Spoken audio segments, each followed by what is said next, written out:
But I was in Seattle, and a guy came to pick me up last week, and when he picked me up, it was around midnight, and so we probably said maybe 3 or 4 words to each other. It was late, and when we got to the hotel, I thanked him, and he said to me, "I'll be the guy that's coming back to pick you up in the morning to take you to your event." We talked about the time. I said, "Okay, cool. I'll see you in the morning." And so when I came down the next morning, guy stood outside his car. We spoke. We get in the car, and we're riding for 5 minutes. And I look in the mirror, and I can see the guy is crying. And so as I'm sitting in the back seat, I say to him, "Is everything okay?" And he shakes his head kind of like, man, like you're not going to believe it, right? And he said, "My normal job, I don't drive, but my buddy owns the company." And he said whenever he gets overwhelmed, he might call me and say, "Hey man, can you cover a shift for me?" And he said usually I'll tell him, "No, I'm cool," right? Because you meet people and sometimes it's just not the situation. And he said I hadn't drove for him in probably 11 months. And he said for some reason when he called me yesterday, I was like, "Cool, I'll take it." And he said I looked you up after I dropped you off, and I saw this video about redirection, right, at 3 in the morning.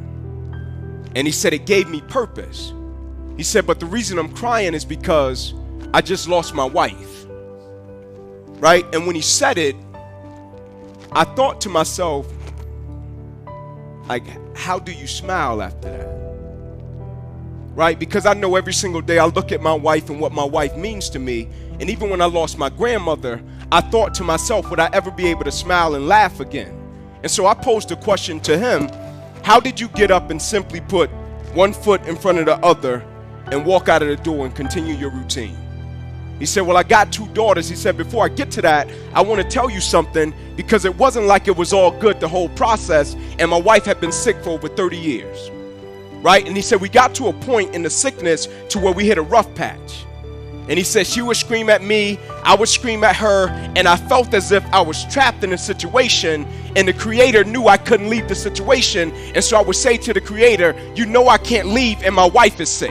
You know I can't go anywhere. You know I can't leave her because she's my wife, and I can't go anywhere, so I got to sit here and I got to deal with it. And I resented the situation. I resented my wife. I resented the adversity, and we found ourselves in a point to where I ended up leaving. And he said, I went to stay with one of my buddies, and I'm in the mirror one morning and I'm brushing my teeth. And he said, I'm saying to myself, right, for better or for worse, yeah, things have gotten pretty worse. For richer or for poor, yeah, we're pretty poor. And he said, through sickness and health. And he said, he stopped and said, man, I haven't finished. And he went, he packed his bags, walked out of the door, got back to his house. When he walked in the door, he said his wife said to him, what are you doing here, you prick? And he said to her, I'm going to be here. I'm not going anywhere.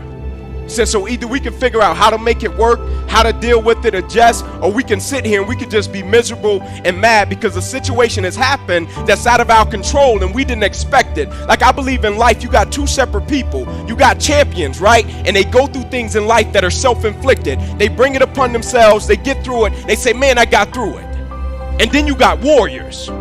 Right? They walk outside, the wind hits them, knocks them down, they pick up their stuff, they adjust, and they get moving, and they deal with the adversity that they didn't expect. They set their perspective right, and they figure out a way to embrace it and add value to every environment that they go into and every person's life that they come in contact with. And he said when he walked in the house and he said it, he said an amazing thing happened. The environment shifted, and him and his wife, whole situation changed. And I said, if you could do one thing earlier, what would it be? Like, I'm more concerned with the thought process of a person. Like, when a person says something or does something, I want to understand what was your thought process and what brought you to that place. Like with my son, he plays basketball, right? He's 7 years old, right? And so I know everybody in here knows when 7-year-olds play basketball, as soon as they get the basketball, mommy starts screaming, coach starts screaming, spectators start screaming, refs start screaming. And so the kid usually don't shoot. He just in a circle, right? And then he'll do something and they'll say, why did you do that? It's 50 people screaming at him. And so I'll say to him, son, tell me, what were you thinking? I just want to know your train of thought. And so I said to the guy, what would you have done earlier and what were you thinking? He said, I'm glad you asked the question. If I could do anything different or earlier, I would have embraced the adversity and I would have shifted my attitude a lot earlier, and I believe I would have been a better man as a result of it.